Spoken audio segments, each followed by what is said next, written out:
aí, galera ligada na GRPTV, está no ar mais um programa Há Controvérsias. E no tema de hoje, a gente vai falar sobre inclusão e acessibilidade. O tema foi muito comentado nas últimas semanas por causa da redação do Enem, que falava sobre a inclusão dos surdos e do sistema das Libras, né?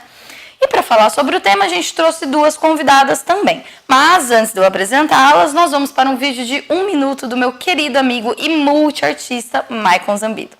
O mundo de pessoas com algum tipo de deficiência nunca foi fácil. Para eles, o direito de ir e vir é praticamente negado, já que poucas administrações, seja ela pública ou privada, se importam em facilitar sua trajetória nas cidades e empresas. O governo até que tenta, com leis e decretos, mudar alguma coisa, mas na prática acaba não tendo efetividade alguma, já que basta andar pelas ruas das nossas cidades e estados para perceber o descaso. São vias sem calçadas, locais sem acesso por rampas e corrimãos, disponibilidade de tradutores de Libras ou Braille. A acessibilidade em nosso país é basicamente um assunto deixado de lado, tanto pela própria população quanto pelos governantes. Segundo uma pesquisa realizada pelo IBGE, Instituto Brasileiro de Estatística e Geografia, pelo menos 24% da população tem algum tipo de deficiência, o que representa cerca de 45 milhões de pessoas. Para essa parcela da população, tudo é mais complicado e de difícil acesso. No programa Há Controvérsias dessa semana, vamos abordar e discutir soluções para o tema: inclusão e acessibilidade de pessoas com deficiência. Bom, galera, hoje para falar sobre o tema, eu convidei a Bárbara Sinibaldi, que é psicóloga e mestra, e também a Maria Cristina Peruzzi, professora e membro da Comissão de Acessibilidade da Unesp. Meninas, sejam bem-vindas e muito obrigada pela presença de vocês aqui. Bom, gente, eu acho que a gente pode começar falando sobre a definição de acessibilidade. Será que você poderia definir isso pra gente, Maria?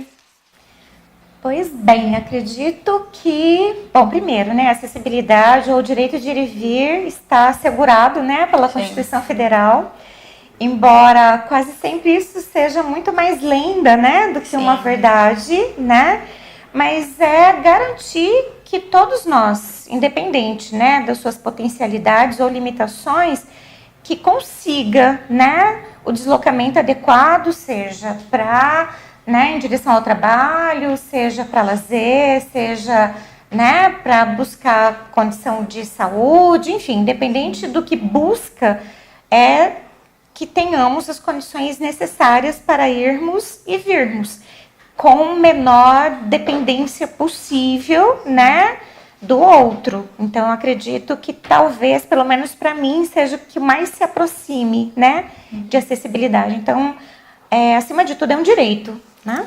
Sim, inclusive nós temos vários tipos de situações de deficiências que causam certas limitações para uns e para outros, né? No caso, Bárbara, você poderia citar para a gente quais são os tipos de deficiência que uma pessoa pode ter? Sim, a gente trabalha então com o conceito de deficiência como alguma, né, situação que impeça a pessoa a longo prazo de ter garantida a sua autonomia e acessibilidade. E essa condição ela pode ser de natureza física, mental, intelectual, né, ou sensorial, no caso das deficiências visuais e auditivas. Entendi. E uma coisa que pegou muito uma época, assim, quando a gente começou a entrar nessa onda do politicamente correto, é como tratar as pessoas com deficiência. Qual que é o termo que você deve falar sobre o assunto, por exemplo, Maria? Então, a gente ouve ver de tudo, né? Por exemplo, o que mais comumente se identifica é o portador de necessidades especiais, né? Mas vamos lá, então, quando a gente porta alguma coisa, significa que a gente pode deixar de portar, né? Então, por exemplo, eu tenho uma deficiência física, né, desde 1 ano e 8 meses, né? Eu tenho sequela de poliomielite, e isso é para sempre, né? Eu não vou deixar de portar essa deficiência. Então, eu sou uma deficiente, né? Então, portador talvez não seja o termo mais adequado, né? Necessidades especiais eu acho particularmente um horror, né? Nós não temos necessidades especiais. Nós temos características que pode se diferenciar, talvez, da boa maioria, né, das pessoas, mas da mesma forma que essas tantas outras pessoas que não têm uma deficiência, seja física, seja intelectual, seja sensorial, ela também pode ter outras características que se diferenciam de mim, por exemplo, Sim, né? com certeza. Então, eu acho que assim, é lidar com mais simplicidade, com mais naturalidade com relação a isso, né? Eu, pelo menos, me considero alguém que tem uma característica diferenciada e, mais comumente, eu sou uma deficiente, ponto, né? E aí você também, como eu citei aqui, você também é membro da Comissão de Acessibilidade da Unesp. A Bárbara, professora, também atua aqui na clínica da FIO, né? E assim, existe algum trabalho... eu vou fazer essa pergunta para as duas, tá? Eu gostaria que cada uma desse seu ponto de vista. Do âmbito da psicologia, qual que é um trabalho feito voltado para essas pessoas com deficiência? E no âmbito de você, membro da comissão, quais são as ações que vocês procuram fazer para conscientizar a população? Pode começar a Bárbara primeiro. Sim, a psicologia ela vai trabalhar com a pessoa com deficiência com o objetivo com o qual qualquer prática psicológica deve trabalhar, que é o objetivo justamente da autonomia. Aí, para se ter autonomia, a gente precisa, então, garantir a acessibilidade. Eu dou aula na FIO e a gente tem o núcleo, o NEPID, que é o núcleo da promoção da inclusão e da diversidade. A gente não vive uma sociedade inclusiva. Então, a gente discute muito inclusão, mas primeiro a gente precisa reconhecer que a nossa sociedade não é inclusiva. E aí, quando a gente fala em acessibilidade, a gente vai ter que discutir também o conceito de barreira, né? Então, o que impede que a acessibilidade aconteça são as barreiras. E hoje, a gente entende que uma das principais barreiras que impedem a acessibilidade é o que a gente chama de barreiras atitudinais. Ou seja, são as atitudes com as quais nós tratamos a pessoa com deficiência. E acho que esse vai ser o principal âmbito da psicologia. Então, trabalhar com tentar transpor essas barreiras atitudinais. E aí a gente vai ter que transpor o preconceito, né? A pessoa com deficiência, ela historicamente foi excluída da sociedade, né? No modelo educacional, do trabalho. E aí a psicologia tem tentado atuar no sentido de garantir a inclusão. Então, mais do que incluir, a gente precisa garantir que a pessoa com deficiência tenha condições, né, de permanecer no sistema educacional, de ter trabalho. E então eu acho que esse vai ser o principal foco de intervenção da psicologia. Legal. E você, Maria? Então, gostei muito de te ouvir porque me reportou a minha realidade, né, enquanto até a década de 70, 80, via de regra, os deficientes estavam fadados ao anonimato, né? Então, éramos considerados, né, a parte da sociedade, né, seres improdutivos, até porque a própria, né, porque o começo de tudo, o princípio de tudo, a base de tudo é a educação, é a escola, né? Então, não estávamos na escola. Se não estávamos na escola, quiçá inserido no contexto das tomadas de decisão, né? Só para que a gente tenha uma ideia, assim, né, do ponto de vista de estatística, hoje os deficientes são menos de 0,5% nas universidades, né? Então, se nós não estamos na universidade, é também porque não estamos nas escolas, né? Isso, assim, bem ou mal, extremamente questionável. Mas essa mudança começa a acontecer na década de 1990, né, com as políticas, né, do governo federal, que a princípio, né, com o discurso, né, da inclusão, acaba, né, por criar uma série de políticas públicas, né, uma série de situações para que passássemos a frequentar a escola, né? Extremamente questionável a forma com que tudo isso aconteceu. Mas eu sou testemunha viva, né, que apesar de tudo, de todas as dificuldades e das farsas que muitas vezes né, mas apesar de tudo isso, uma brecha realmente foi aberta, pelo menos para o debate, pelo menos para a discussão. Sim. Hoje, né, nós temos uma inserção um pouco maior, né, isso se comparado até a década de 70 a 80. Então, o que a gente vê, né, ao longo da história é uma trajetória cheia de percalços, né? E que há muito a ser feito ainda sobre todos os aspectos, né? Mas olha que bacana, hoje nós temos um espaço como esse aqui, né? Para discutir questões que até muito pouco tempo atrás não estava presente, né? Então, acredito que esse também seja um ganho, né? Sim. Isso é importante. É uma né? questão de visibilidade também, Com né? certeza. E então, essa questão, né, a gente espera, né, que a partir, né, desse contexto, que de agora para frente a gente comece a colher, né, os frutos dessa suposta política de inclusão nas escolas, né? Entendi. Vamos guardar esse tema, então, escolas, que no próximo bloco eu vou trazer um dado interessantíssimo sobre acessibilidade e a vida escolar. Não sai daí que daqui a pouquinho a gente já volta.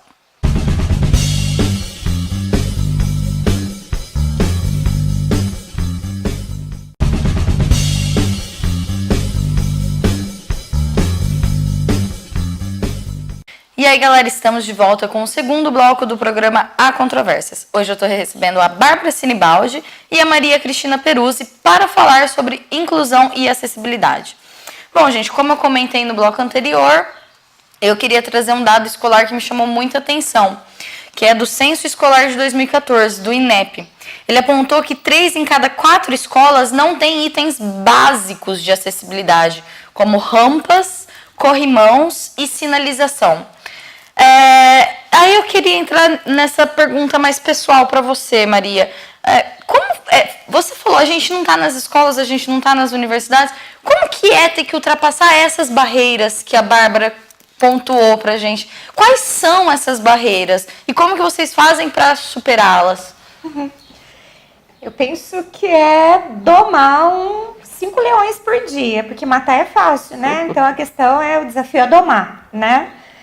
E, pois bem, essa é a realidade, sala de recursos, então, nem se fale, né?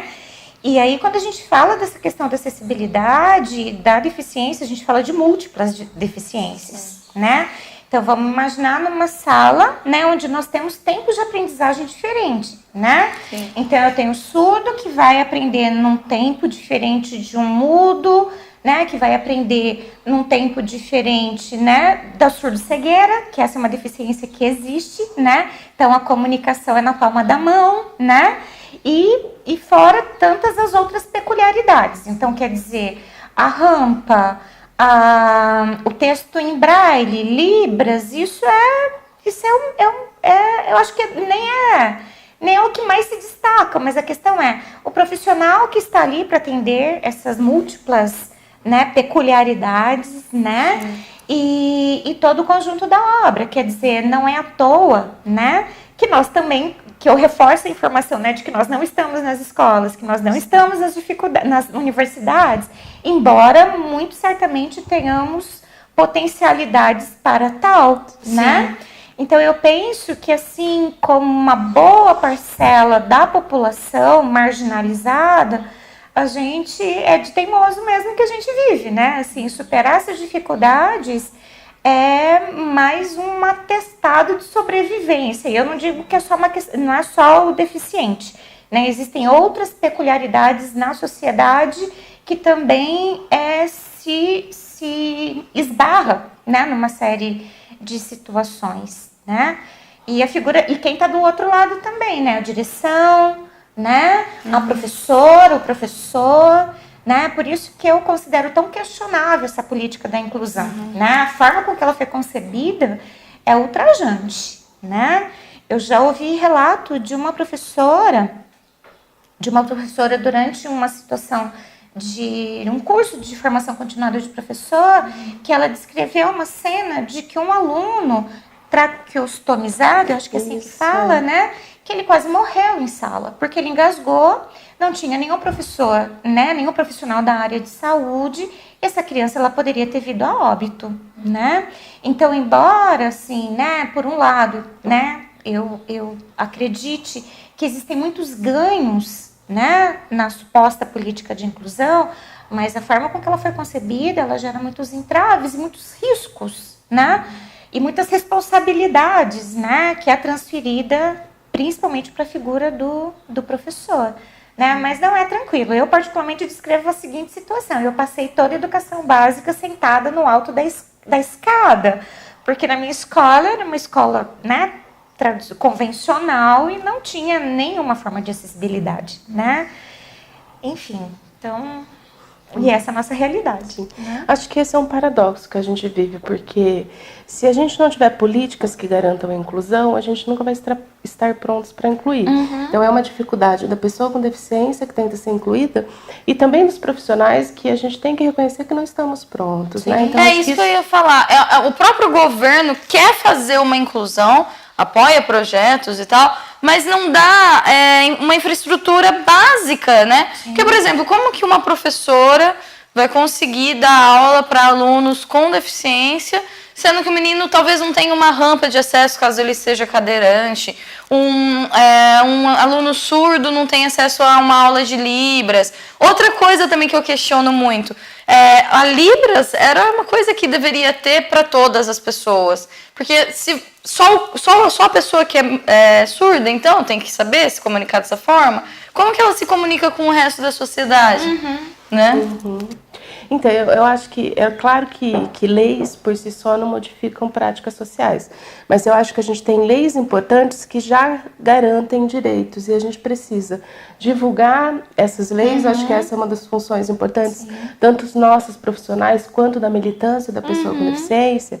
Então, a gente tem a lei de 2002 que garante, né, o Brasil ele é um país bilíngue, porque ele tem reconhecido 2 línguas oficiais, o português e a Libras, e a gente tem a lei de 2015, que é a Lei Brasileira de Inclusão ou Estatuto da Pessoa com Deficiência, que ele traz que a instituição, seja ela pública ou privada, ela tem a responsabilidade de garantir acessibilidade.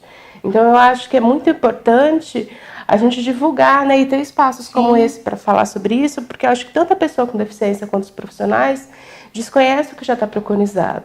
Então, hoje, por exemplo, uma pessoa surda em qualquer nível escolar, desde o fundamental até o ensino superior, ela tem garantido por lei a ser acompanhada por um intérprete. E quem tem que garantir e arcar com os custos do intérprete é a instituição de ensino, seja ela pública ou privada. Eu acho que esse, por exemplo, é um direito que os pais da pessoa com deficiência, por exemplo, não conhecem e muitas vezes têm entraves, barreiras na hora de garantir a inclusão do seu filho, porque ainda hoje tanto as escolas municipais e estaduais quanto as privadas, elas tentam delegar essa responsabilidade e esse gasto para os pais que muitas vezes não tem como arcar com isso. Né? Então, assim, a gente ainda precisa, acho que é isso que a Maria Cristina está dizendo, né? Garantir a acessibilidade é algo que é cotidiano, que é dia a dia, e as pessoas com deficiência que estão tentando se incluir, elas acabam sendo as pessoas que talvez lidem com isso para que futuramente a gente possa ter uma sociedade mais inclusiva. Sim. Inclusive eu estava vendo aqui um outro dado do Censo Escolar de 2014, do INEP, que a gente tem atualmente, né, cerca de 700 mil alunos com deficiências, com algum tipo de deficiência matriculados no sistema básico de ensino, né? Então, é aquilo que a Maria estava comentando. Mas aí não tenho, eu tinha que ver do alto da escada, né, fazendo uma referência à dificuldade de se locomover dentro da escola.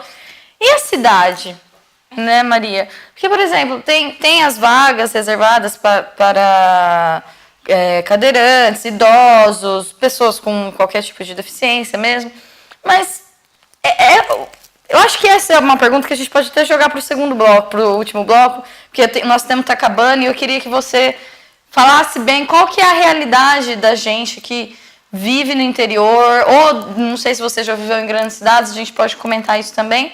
E aí depois a visão da nossa psicóloga sobre o assunto e como que a cidade pode trabalhar junto com os profissionais para tentar mudar isso, né? Bom, então, gente, rapidinho, eu segurei a pergunta porque eu não quero perder essa temática, mas já já a gente volta, não sai daí.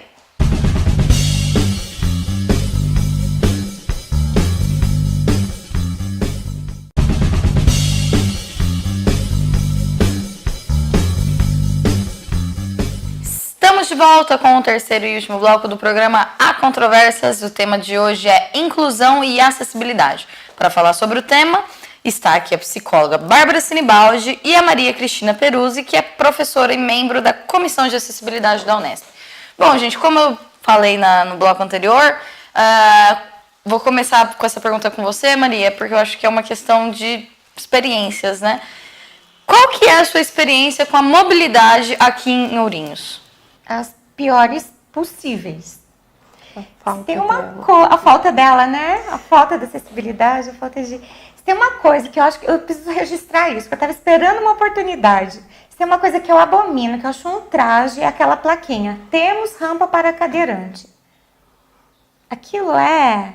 Bom, primeiro, que eu procuro boicotar os estabelecimentos, com raríssimas exceções, quando isso acontece. Então, de repente, sei lá, não sei, você vai aquele restaurante que você tanto gosta, não tem acessibilidade, mas você gosta muito, então você acaba, né, dando um jeitinho.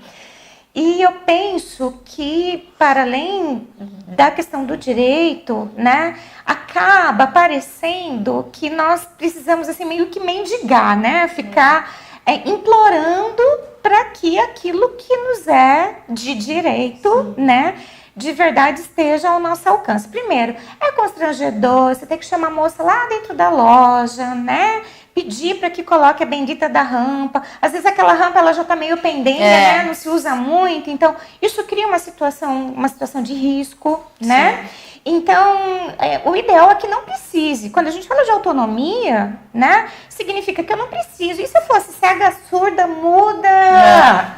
Né? Então, eu preciso ter garantido, né? Esse direito sem precisar acionar um terceiro, né? Até porque isso é importante. Você entra na loja, tipo, a pessoa às vezes não tá nem preocupada com isso, Pois né? Ela vai é. atender e tal, até ela perceber que tem que ir lá. Era muito mais fácil já deixar aquilo fixo, né? A arquitetura das casas, né? Já teria que ser pensada, né? E aí eu destaco também a seguinte informação, por exemplo, eu trabalho numa instituição pública de nível superior, a Unesp acabou, né, acabamos de ocupar o espaço agora no começo desse ano, e o prédio nasce sem acessibilidade. Nós não temos rampa de acesso, né, para o prédio administrativo nem para o bloco das salas de aula, né? Então, por exemplo, para andar 10 metros eu desço de carro, porque o terreno ele é extremamente irregular, né? Ele é bem complicado, mas nós temos uma aluna que tem um comprometimento motor tão mais grave que eu, e essa não é a realidade dela, quer dizer, ela tem que se locomover, né? E pensar que uma instituição pública, né, nasce sem as condições mínimas. E aí nasce uma comissão de acessibilidade. E aí o tempo todo nós temos que convencer, né, aquele que está à frente das tomadas de decisão que aquilo nos é de direito. E isso se estende, né? Isso se estende. Ônibus, por exemplo, né, os coletivos, é muito comum, né? Primeiro, a gente vê o despreparo, né, do motorista, do servidor, do trabalhador, né? Então, muito possivelmente, ele não foi treinado, né, para atender as múltiplas características, nem diria as múltiplas deficiências, mas as múltiplas características. Ok, aquilo pressupõe atraso, né, no seu horário, que já é tão rigoroso que ele tem que prestar contas. Então, então vamos pensar num planejamento que considere que ele pode ter 3 ou 4, né, características diferenciadas que vai pedir um tempo maior, né, de espera no ponto, né? Mas quando eu andava de ônibus, que não faz tanto tempo assim, né? Eu dirijo há 4 anos, até então eu andava de ônibus. E assim, o que eu mais estranhava era isso, assim, o ônibus ele para, não digo todos, né? Mas ele para no meio da rua, né? Nós temos um meio-fio, justamente um dos objetivos é esse, garantir, né, o maior conforto, e não é só para o deficiente, é para aquela pessoa, né, da terceira idade, é para uma gestante, é para qualquer cidadão, né? Então a qualidade no serviço também perpassa pelo treinamento, né, pela sensibilização. Talvez quem nunca tenha passado por nenhuma situação de privação, né, motor ou de qualquer ordem, talvez não saiba. Então, então vamos fazer uma situação, né? Vamos vedar os olhos, vamos passar por uma situação para que eu perceba o que vem a ser precisar subir 3 lances de escada sem as mínimas condições. E ainda assim, né, competindo com o mau humor do profissional. E eu entendo, né, ele não foi preparado, ele tem horário, né, então... Não, isso que você está citando um exemplo só. Um exemplo, é só para ilustrar. Tem uma lista diversas outras, né? Gigantesca. É aí que eu acho que entra a pergunta que eu ia fazer para a Bárbara. Quais profissionais e como que esses profissionais, junto com as pessoas com deficiência, podem chegar, por exemplo, no prefeito, na Câmara de Vereadores e cobrar, falar. Bem, aqui a gente está dando espaço, estava falando sobre o tema justamente para já cobrar. A gente sabe que Ourinhos, a gente está com diversos problemas no asfalto da cidade e a locomoção aqui, para quem tem deficiência, também é muito complicada. Então, vamos dar uma sugestão para o prefeito. Sim. Eu acho que a instância importante que a gente tem que estar e que para a população e também para o profissional, acho que são os conselhos municipais. Então é uma ideia que surge na saúde para garantir a participação do controle social, e hoje a gente tem o Conselho Municipal dos Direitos da Pessoa com Deficiência. Então acho que tanto a pessoa com deficiência quanto os profissionais que trabalham, né, com todas as diversidades, não só deficiente, ele precisa ocupar esses lugares. Eu acho que os conselhos municipais, né, e a gente tem o Conselho Municipal do Direito da Criança e do Adolescente, o Conselho Municipal de Saúde, o Conselho Municipal de Educação, né? Então a gente precisa ocupar esses espaços e realmente reivindicar, né, do poder público que isso seja feito, porque infelizmente, como está trazendo a Maria Cristina, o direito ele é conquistado e não garantido. Infelizmente, a gente ainda tem que reivindicar, tem que lutar.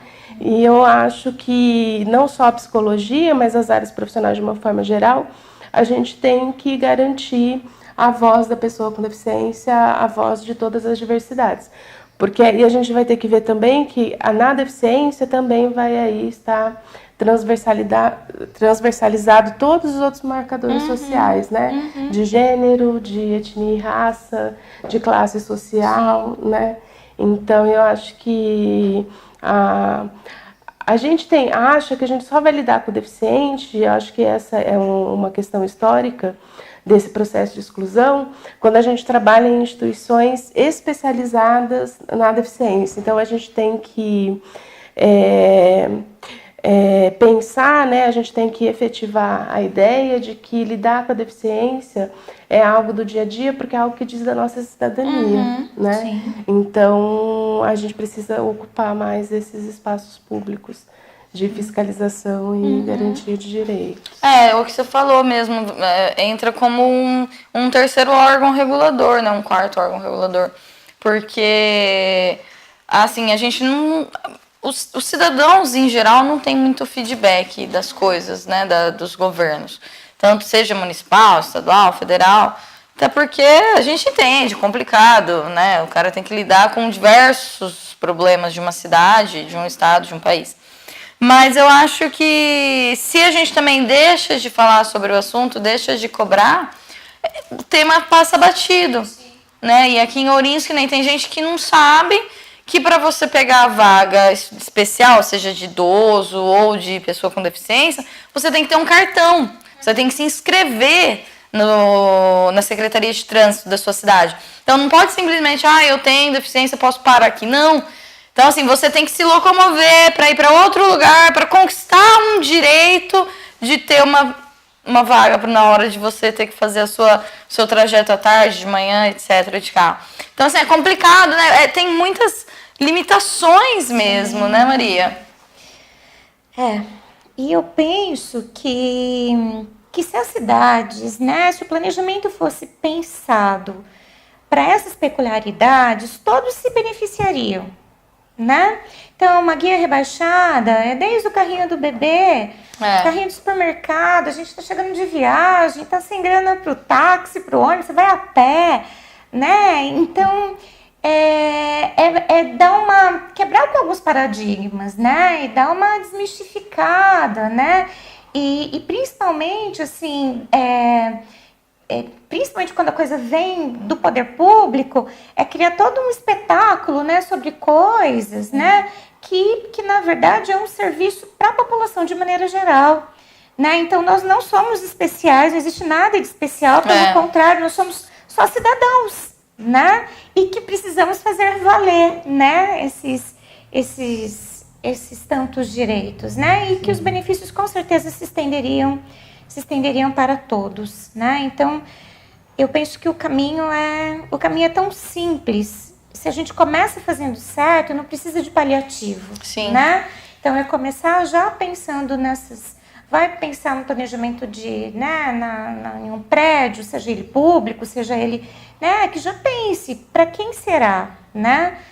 A quem interessa, Sim. né?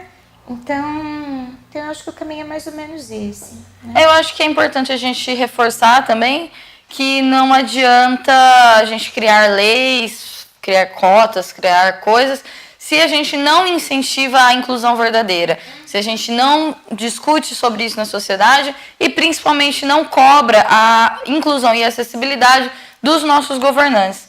Porque, como a Maria disse, às vezes uma pessoa idosa também precisa de uma infraestrutura melhor, uma grávida. Então, não é só as pessoas com deficiência. No fim, acaba sendo bom para todo mundo, né? Bom, gente, infelizmente o programa acabou, passa muito rápido toda vez. Eu sempre falo que eu fico muito chateada, que eu queria nunca mais parar de conversar. Mas eu gostaria de agradecer a presença de vocês são muito bem-vindas. A GEPTV está de portas abertas para você, principalmente o programa Há Controvérsias. Fiquem à vontade para dar um tchau e falar um pouquinho mais sobre vocês.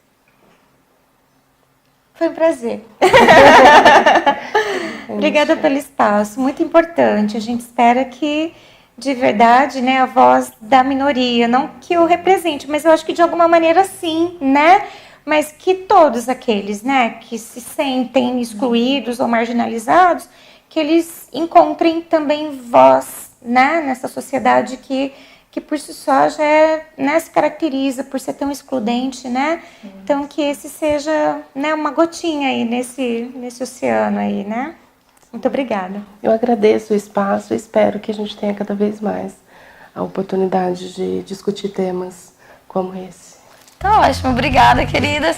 Então é isso, gente. Essa semana falamos sobre inclusão e acessibilidade. Semana que vem o programa tá muito bom também. Não percam. Um beijo e até lá.